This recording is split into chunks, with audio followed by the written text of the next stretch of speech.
Haleluya, selamat pagi, salam damai sejahtera di dalam kasih Tuhan Yesus. Pada saat pagi hari ini kita bertemu lagi dengan ibadah secara online. Mari kita sama-sama awali ibadah kita dengan kita mengangkat pujian. Andai kata.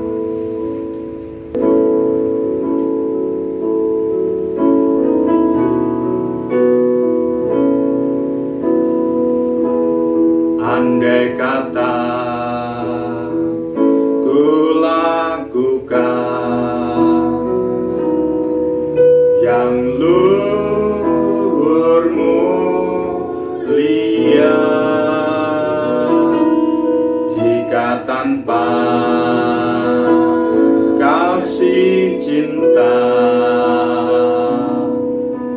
hampa tak berguna.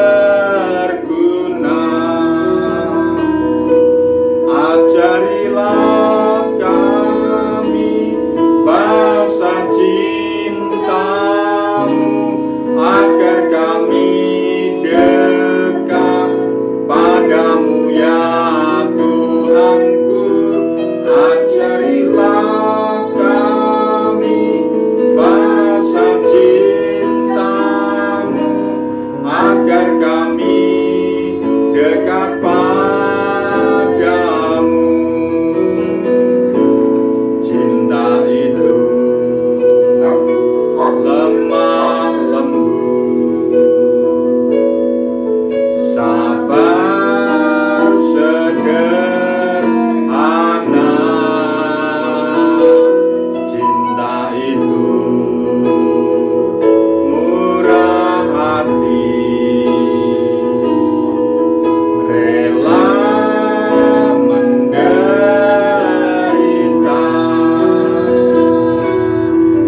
Ajarilah kami bahasa cintamu, agar kami dekat padamu ya Tuhanku. Ajarilah kami bahasa cintamu, agar kami dekat padamu. Mari kita sama-sama berdoa. Bapa di surga, Bapa yang kami panggil di dalam nama Tuhan Yesus Kristus, pada kesempatan pagi hari yang indah ini Tuhan, kami mengucap syukur atas kasih dan kemurahan-Mu.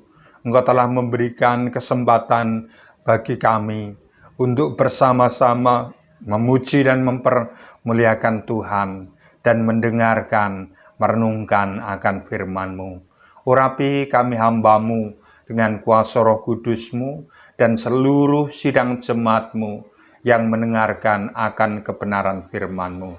Urapi kami semua dengan kuasa Roh Kudus-Mu, supaya kami mampu untuk merenungkan dan melakukan firman-Mu. Terima kasih Tuhan. Di dalam nama Tuhan Yesus Kristus, kami sudah berdoa dan mengucap syukur. Haleluya. Amin. Selamat pagi dan salam sejahtera di dalam kasih Tuhan Yesus. Bapak, Ibu, Saudara yang dikasihi oleh Tuhan, pada saat pagi hari ini kita akan belajar yaitu sesuai dengan pujian tadi, yaitu tentang kasih. Kalau kita dapat melihat, yaitu membaca di dalam 1 Korintus pasal 13, 1 Korintus pasal 13 ayat pertama sampai ayat yang keempat. Demikian bunyi firman Tuhan. Sekalipun aku dapat berkata-kata dengan semua bahasa manusia dan bahasa malaikat, tetapi jika aku tidak mempunyai kasih, aku sama dengan gong yang berkumandang dan canang yang gemerincing. Sekalipun aku mempunyai karunia untuk bernubuat dan aku mengetahui segala rahasia dan memiliki seluruh pengetahuan, dan sekalipun aku memiliki iman yang sempurna untuk memindahkan gunung, tetapi jika aku tidak mempunyai kasih, aku sama sekali tidak berguna. Ayat 3. Dan sekalipun aku membagi-bagikan segala sesuatu yang ada padaku, bahkan menyerahkan tubuhku untuk dibakar, tetapi jika aku tidak mempunyai kasih, sedikit pun tidak ada faedahnya bagiku. Kasih itu sabar. Kasih itu murah hati. Ia tidak cemburu, ia tidak memegahkan diri, dan tidak sombong. Bapak, Ibu, Saudara yang dikasihi oleh Tuhan, kalau Rasul Paulus mengajarkan kepada kita tentang kasih, kasih merupakan sesuatu hal yang harus kita miliki sebagai anak-anak Tuhan. Kasih merupakan suatu ciri khas sebagai anak-anak Tuhan. Jikalau anak Tuhan itu tidak memiliki kasih di dalam hidupnya, maka kekristenannya itu dipertanyakan. Orang-orang Kristen, para pengikut Tuhan Yesus Kristus, ciri khasnya adalah memiliki kasih.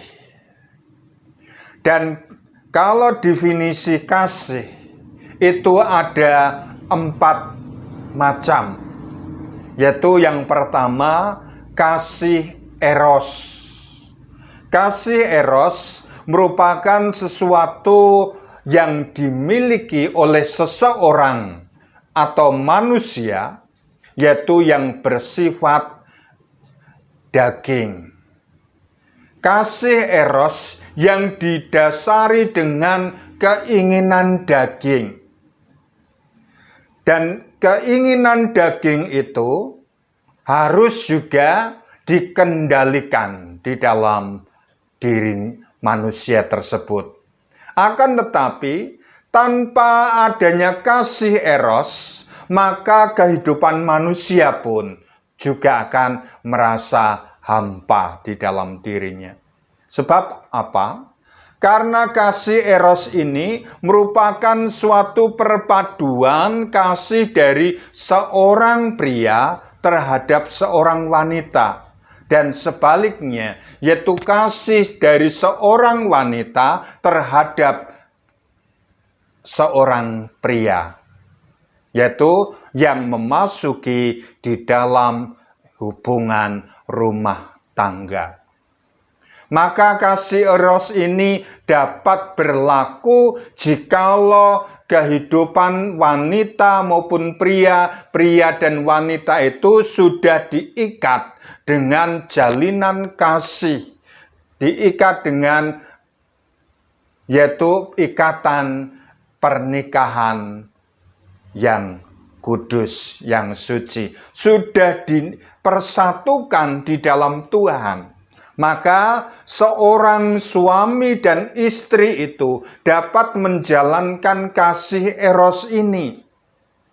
Nah, kalau di dalam kekeluargaan tidak ada suatu kasih eros, maka kehidupan rumah tangga itu akan menjadi hampa,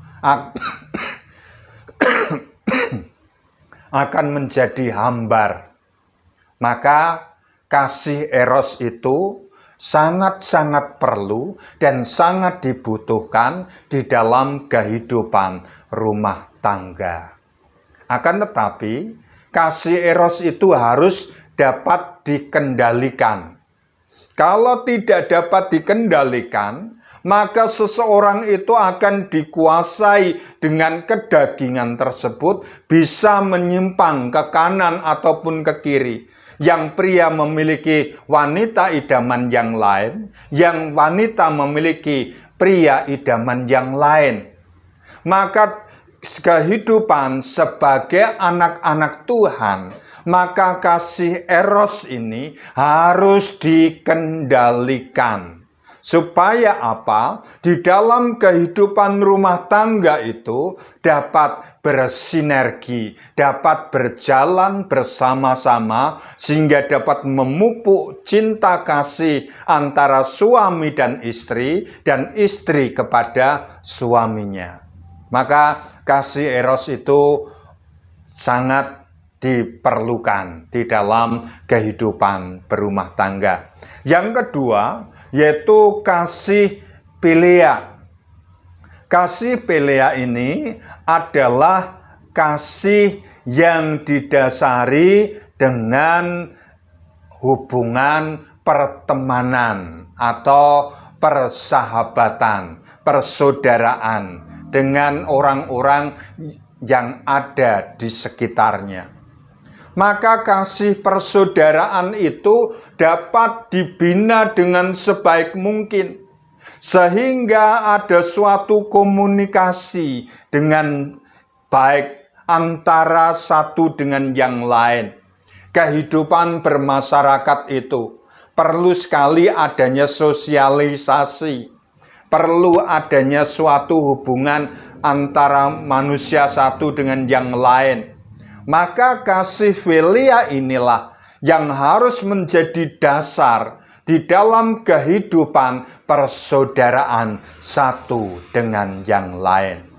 Maka Bapak Ibu Saudara yang dikasihi oleh Tuhan, kita sebagai anak-anak Tuhan, kita sebagai orang-orang yang percaya kepada Tuhan Yesus Kristus, maka kita juga harus memiliki kasih, yaitu philia ini. Dapat memiliki kasih persaudaraan yang dapat saling tolong-menolong, dapat saling bahu-membahu satu dengan yang lain, dapat memperhatikan satu dengan yang lain. Maka kasih philia ini merupakan dasar di dalam kehidupan kita sebagai anak-anak Tuhan. Dan yang ketiga, yaitu kasih storge atau storgos. Kasih storge atau kasih storgos ini merupakan kasih yang diikat dengan sedarah, yaitu kasih sedarah antara bapak dan anak, antara yaitu kakak dan adik, antara kakek dan cucu-cucunya, dan seterusnya. Jadi ada ikatan sedarah satu dengan yang lain. Itulah kasih storge atau kasih storgos. Maka kasih sedarah ini harus dimiliki. Karena apa? Di dalam kasih storge ini dapat saling memperhatikan dan ada suatu jalinan ikatan yang kuat yang tidak dapat dipisah-pisahkan. Maka kasih storge ini tidak dapat diputuskan dengan cara apapun. Kalau yaitu kasih eros antara suami dan istri itu bisa putus. Ada yang namanya mantan suami, ada yang namanya mantan istri. Akan tetapi kalau kasih storge atau kasih storgos ini tidak ada yang dikatakan mantan bapak atau mantan anak, atau mantan cucu, atau mantan kakek, tidak ada. Mereka walaupun dalam kondisi seburuk apapun, dalam kondisi yaitu pertengkaran berat apapun, mereka tetap dalam satu ikatan, yaitu ikatan saudara. Baik secara yaitu saudara kandung, atau saudara sepupu, atau keponakan, perunan, dan sebagainya. Tetapi ada ikatan kasih persaudaraan yang tidak dapat dipisahkan, yang tidak ada namanya mantan saudara, tetapi dimanapun berada, maka akan tetap saudara. Jadi, Bapak Ibu saudara yang dikasihi oleh Tuhan, kita sebagai anak-anak Tuhan, jangan sampai memiliki pertengkaran atau perselisihan kakak ataupun adik, keponakan atau perunan. Jangan sampai menyakitkan hati satu dengan yang lain. Tetap jalin persaudaraan dengan baik, yaitu dengan cara bagaimana dapat saling mengasihi. Dan kasih yang keempat adalah kasih agape atau kasih agapau. Kasih agape atau agapo ini yang dimiliki adalah dari kasih Allah terhadap umat manusia. Kasih yang tanpa batas, kasih yang tanpa pamrih, kasih yang tidak menuntut balas. Itu kasih Allah terhadap umat manusia. Di mana umat manusia adalah umat pilihan Allah, umat ciptaan Allah. Maka Allah tetap akan mengasihi manusia sedemikian rupa. Sehingga ketika manusia jatuh dalam dosa, maka Allah rela mengutus putranya yang tunggal untuk turun ke dalam dunia, menjadi manusia, supaya setiap orang yang percaya kepada Yesus Kristus itu dapat memperoleh pengampunan dosa dan tidak masuk di dalam maut, akan tetapi dapat menerima kehidupan yang kekal. Kalau di dalam Yohanes pasal 3 ayat 16 dikatakan, karena begitu besar kasih Allah akan dunia ini, sehingga Ia mengaruniakan anaknya yang tunggal, supaya yang percaya kepadanya tidak binasa, melainkan beroleh hidup yang kekal. Itulah wujud cinta kasih Allah yang ditujukan kepada manusia yang sudah berdosa itu. Supaya apa? Manusia yang sudah berdosa itu dapat menerima pengampunan daripada Allah. Manusia yang dulunya sudah jauh hubungannya antara manusia dengan Allah dan Allah dengan manusia dapat diperdamaikan lewat pengorbanan Tuhan Yesus di kayu salib. Yang dulunya manusia itu adalah setru Allah, akan tetapi oleh karena pengorbanan Tuhan Yesus Kristus itu, manusia dapat diperdamaikan kembali. Kalau kita dapat membaca di dalam surat Roma, pasalnya yang ke-5, surat Roma pasal yang ke-5, kita akan membaca dari ayat yang ke-8 sampai ayat yang ke-10 yang dikatakan demikian. Akan tetapi Allah menunjukkan kasih-Nya kepada kita oleh karena Kristus telah mati untuk kita ketika kita masih berdosa.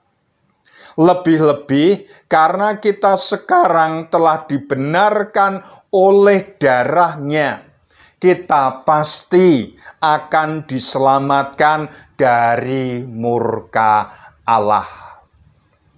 Sebab Jikalau kita ketika masih seteru diperdamaikan dengan Allah oleh kematian anaknya, lebih-lebih kita yang sekarang telah diperdamaikan pasti akan diselamatkan oleh hidupnya. Jadi pengorbanan Tuhan Yesus di kayu salib itu merupakan wujud cinta kasih Allah terhadap manusia yang berdosa.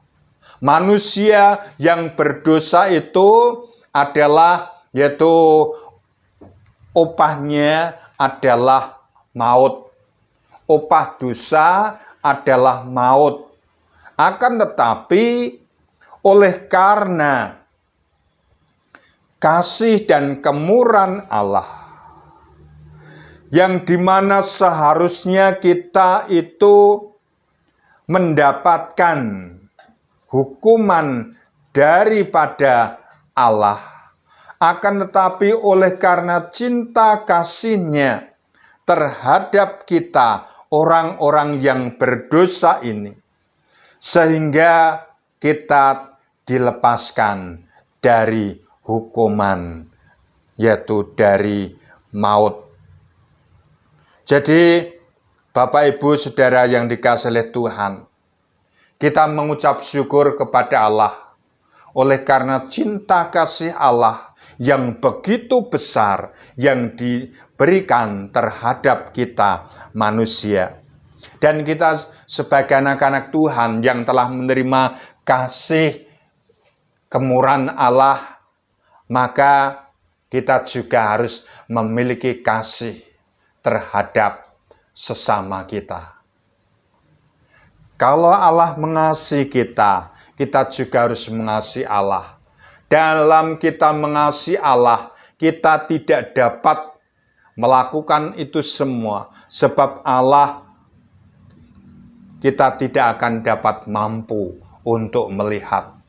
Sementara dengan saudara-saudara yang ada di sekitar kita, kalau kita tidak dapat menerapkan kasih itu terhadap saudara-saudara yang ada di sekitar kita, maka kasih itu bagaikan yaitu gong yang gemerincing. Kalau kita dapat melihat di dalam surat Rasul Yohanes pasal, yaitu dalam 1 Yohanes pasalnya yang keempat, ayatnya yang ke-20, dikatakan demikian. Jikalau seorang berkata, aku mengasihi Allah, dan ia membenci saudaranya, maka ia adalah pendusta. Karena barang siapa tidak mengasihi saudaranya yang dilihatnya, tidak mungkin mengasihi Allah yang tidak dilihatnya. Jadi, kita tidak akan mungkin dapat mengasihi Allah yang tidak dapat kita lihat, sementara saudara kita yang kita lihat, yang selalu bertemu setiap hari, kita bermusuhan, kita berkelahi dan sebagainya, itu bukan sifat-sifat anak-anak Allah. Maka sifat anak Allah, sifat dari Tuhan Yesus Kristus, itu harus ada di dalam kehidupan kita. Kita harus memiliki kasih seperti Allah yang telah mengasihi kita.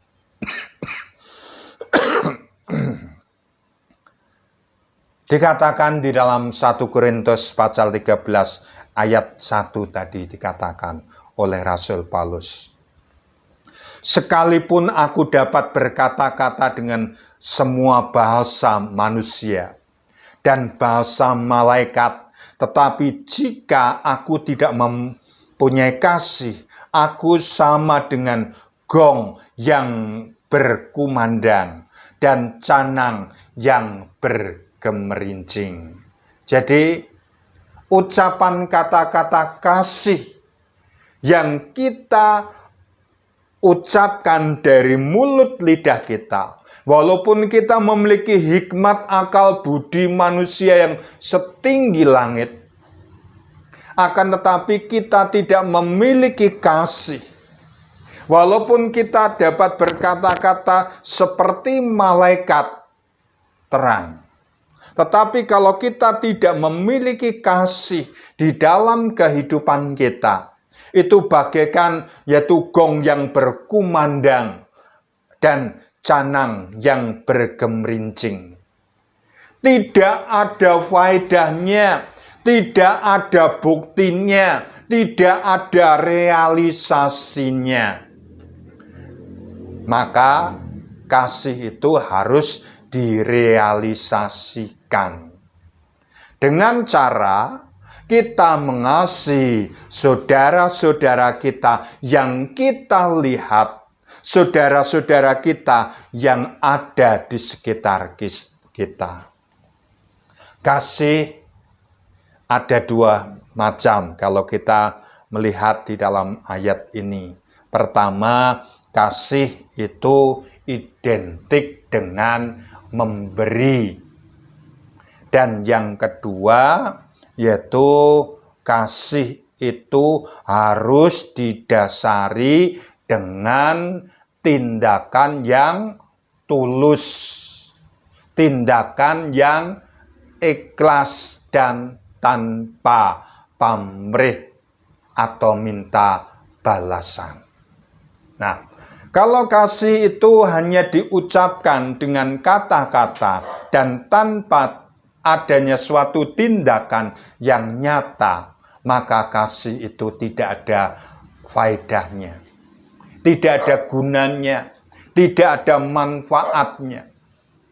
Maka kasih itu harus kita terapkan di dalam kehidupan kita sehari-hari.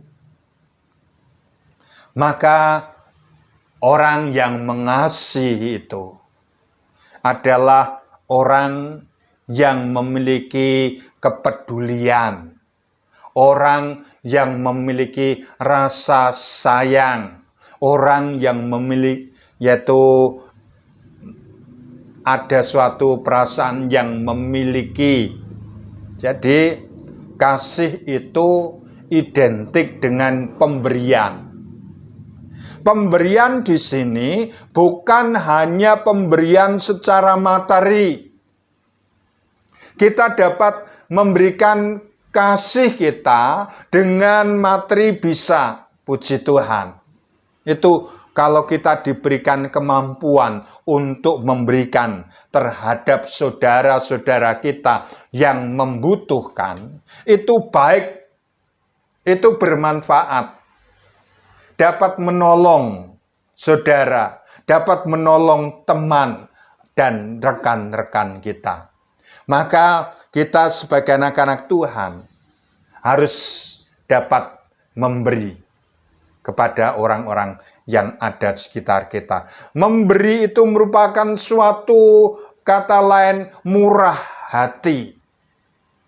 Maka Tuhan Yesus juga mengatakan di dalam Matius 5 itu, berbahagialah orang yang murah hatinya. Jadi orang yang murah hati.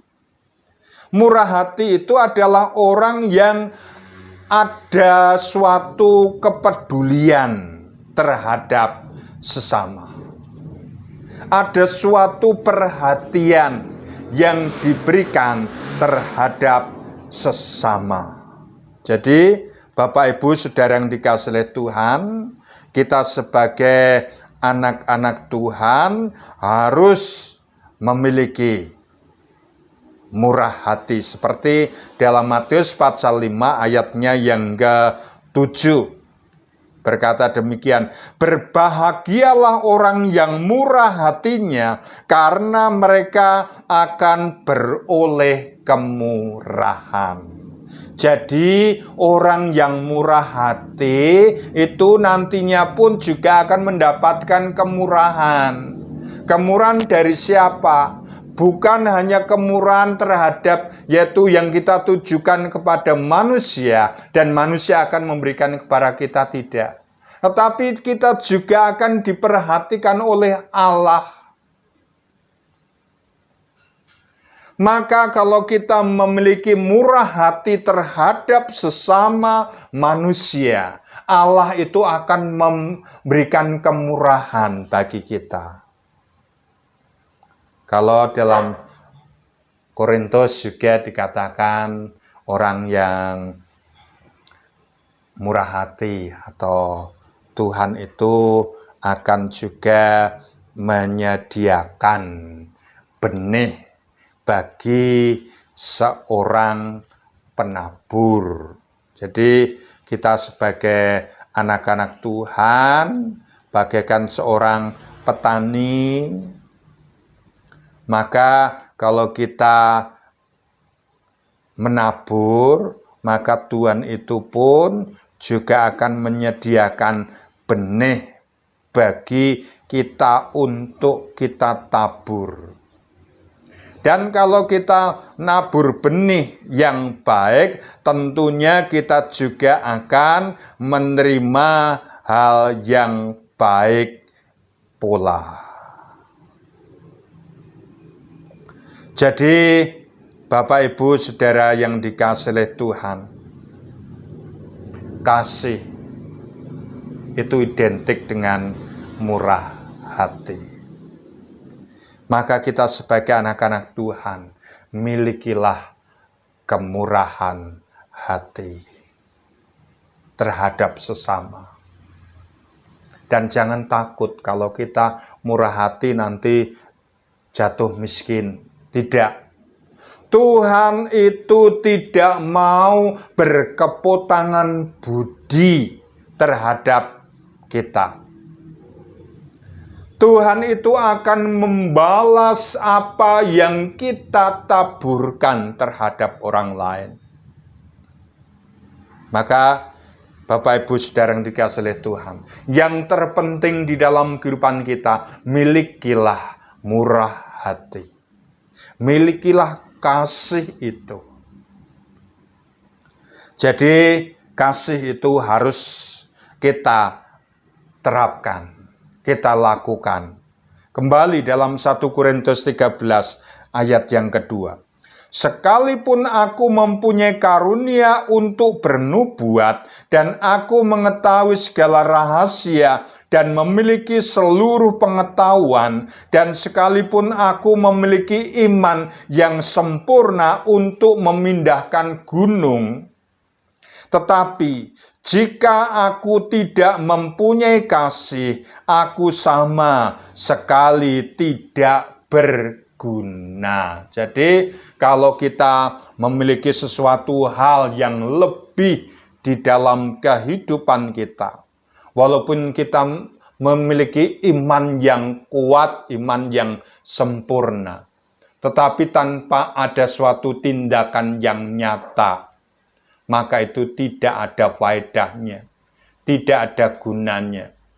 Iman harus disertai dengan perbuatan. Yakobus mengatakan bahwa iman tanpa perbuatan pada hakikatnya adalah mati. Maka iman kita yang kita tujukan kepada Tuhan Yesus Kristus itu harus kita lakukan. Apa yang telah kita peroleh dari Tuhan, apa yang Tuhan ajarkan terhadap kita, maka ajaran-ajaran Tuhan itu bukan hanya kita simpan di pikiran kita atau di dalam hati kita tanpa ada suatu tindakan, tanpa ada suatu realisasi yang nyata, maka itu semua tidak ada gunanya. Maka iman itu harus dilandasi dengan perbuatan yang nyata. Ayat 3. Dan sekalipun aku membagi-bagikan segala sesuatu yang ada padaku, bahkan menyerahkan tubuhku untuk dibakar, tetapi jika aku tidak mempunyai kasih sedikit pun, tidak ada faedahnya bagiku. Inilah bagian yang kedua, yaitu kasih itu, pemberian itu harus kita landasi dengan ketulusan, tanpa ada embel-embel kita mengharapkan dikembalikan, tanpa kita memiliki motivasi yang dapat menguntungkan diri kita sendiri. Jangan sampai kita memiliki pemikiran, aku memberi supaya nanti dia juga memberikan kepadaku. Maka kita sebagai anak-anak Tuhan, apa yang kita lakukan, apa yang kita perbuat, biarlah itu semua kita lakukan untuk hormat dan kemuliaan nama Tuhan.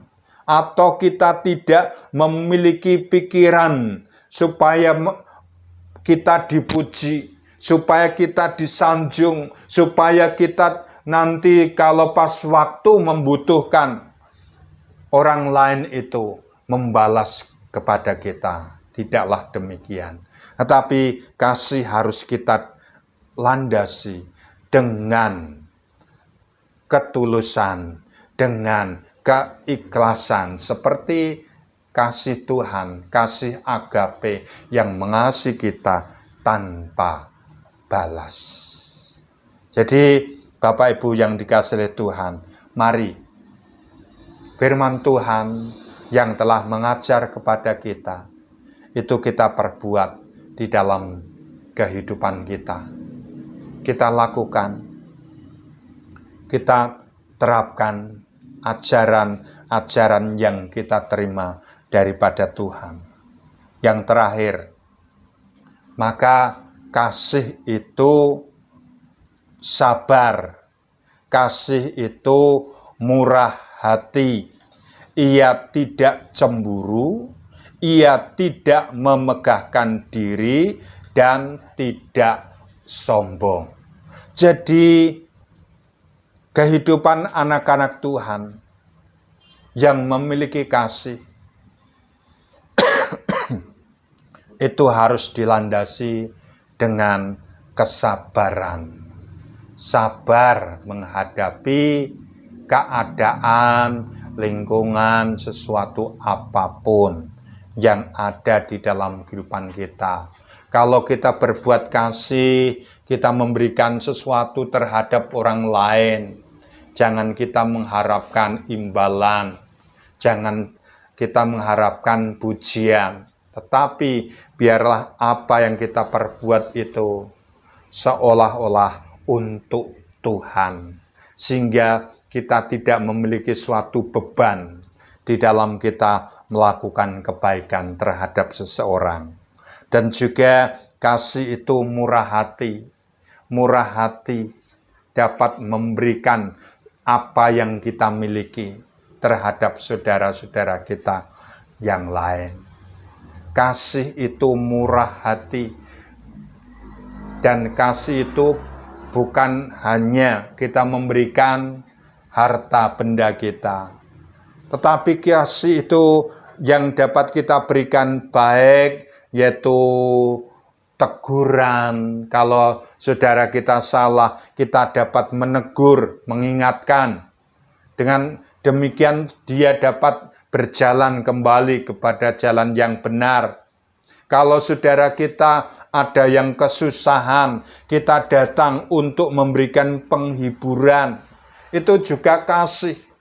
Itu juga kemurahan yang kita berikan terhadap sesama.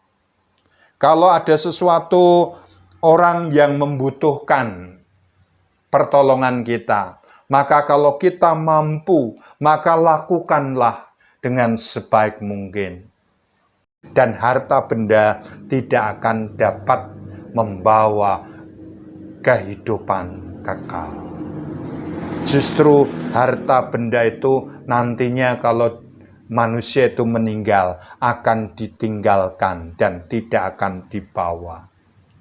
Yang kita bawa adalah perbuatan baik yang didasari dengan kasih itu. Jadi Bapak Ibu Saudara yang dikasihi oleh Tuhan, kalau kita diizinkan menjadi seorang yang kaya, kalau kita diizinkan menjadi orang yang mampu, jangan sampai kita mengandalkan kekayaan dan kemampuan kita. Tetapi biar kekayaan dan kemampuan kita itu kita jabarkan dengan kasih terhadap sesama. Dan apa yang kita perbuat terhadap sesama, terhadap orang-orang yang ada di sekitar kita, itu merupakan suatu bekal bagi kita untuk menghadap Sang Khalik. Tuhan hanya melihat perbuatan kita. Sebab apa yang diperbuat oleh manusia, baik itu jahat atau perbuatan baik, itulah nanti yang akan kita pertanggungjawabkan di hadapan Allah. Maka milikilah kasih yang sejati, yaitu kasih daripada Tuhan. Dan kasih daripada Tuhan itu kita terapkan di dalam kehidupan kita untuk sesama kita. Terutama saudara-saudara yang seiman. Seperti yang dikatakan oleh Rasul Paulus kepada jemaat Tuhan yang ada di Galatia. Jangan sampai kita berjemu-jemu berbuat baik terhadap saudara-saudara seiman. Jadi, mari kasih itu harus ada di dalam kehidupan kita dan kita realisasikan di dalam segala tindakan dan perbuatan kita. Puji nama Tuhan, firman Tuhan saya cukupkan sampai di sini. Mari kita sama-sama datang kepada Tuhan dengan kita akan memuji, mempermuliakan Tuhan, yaitu dengan pujian kasih pasti lemah lembut.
Bapa di surga, Bapa yang kami panggil di dalam nama Tuhan Yesus Kristus, itulah yang menjadikan kerinduan kami Tuhan, supaya kami dapat memiliki kasih, seperti Engkau telah mengasihi kami. Mampukan kami Tuhan, untuk dapat melakukan, menerapkan akan kebenaran firman-Mu, supaya kami dapat mengasihi sesama kami Tuhan, orang-orang yang ada di sekitar kami, supaya mereka dapat kami kasihi, supaya mereka dapat kami perhatikan, kami pedulikan di dalam kehidupan kami. Mampukan kami Tuhan, berkati kami Tuhan, supaya kami juga dapat menjadi suatu saluran berkat bagi orang lain. Terima kasih Tuhan. Pada saat ini kiranya Engkau meteraikan, tanamkan firman-Mu di dalam loh hati pikiran kami, supaya firman-Mu dapat kami renungkan, kami terapkan, kami lakukan di dalam kehidupan kami sehari-hari. Terima kasih Tuhan. Pada saat ini kami berdoa untuk umat Tuhan yang ada di GBD Tentrem Rahayu dan juga orang-orang yang ada di sekitar kami. Kami mohon berkat-Mu bagi mereka yang sakit, kiranya Tuhan jamah, Tuhan pulihkan mereka. Biarlah mereka dapat menerima pertolongan daripada Tuhan. Mereka dapat menerima kesembuhan yang daripada Tuhan. Baik saudara Marta, kiranya Tuhan pulihkan. Ibu Gio yang telah lanjut usia, kiranya Tuhan kuatkan. Tuhan berikan kesehatan dan penghiburan. Dan bagi anak-anak-Mu yang lain Tuhan, yang pada saat ini mengalami kesulitan, mengalami kesusahan, kiranya Tuhan tolong, berikan kemampuan dan berikan jalan keluar bagi mereka untuk menghadapi segala persoalan permasalahan mereka. Tuhan, kami serahkan seluruh sidang jemaat-Mu yang ada di GBD Tentrem Rahayu Gangseran.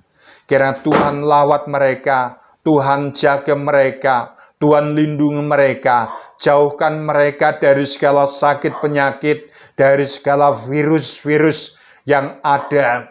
Tetapi mereka dapat menerima kekuatan kesehatan, perlindungan, dan pemulihan yang daripada Tuhan.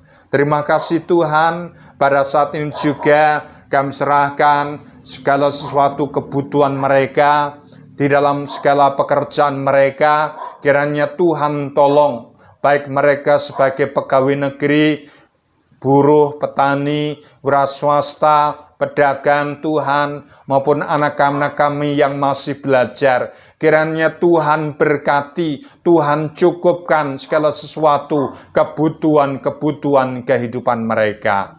Dan pada saat ini juga, kami serahkan hamba-hamba Tuhan yang pada saat mengalami sakit penyakit, kiranya Tuhan lawat, Tuhan berkati mereka.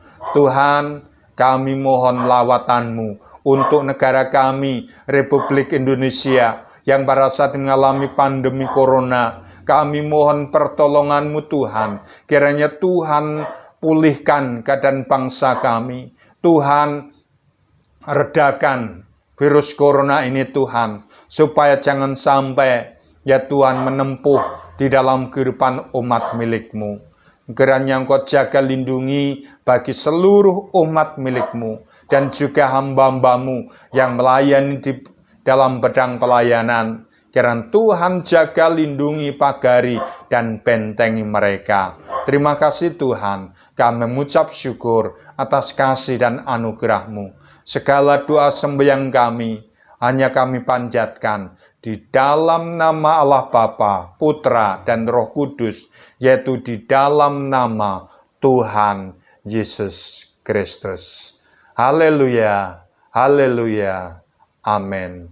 Selamat pagi dan salam sejahtera di dalam kasih Tuhan Yesus Kristus.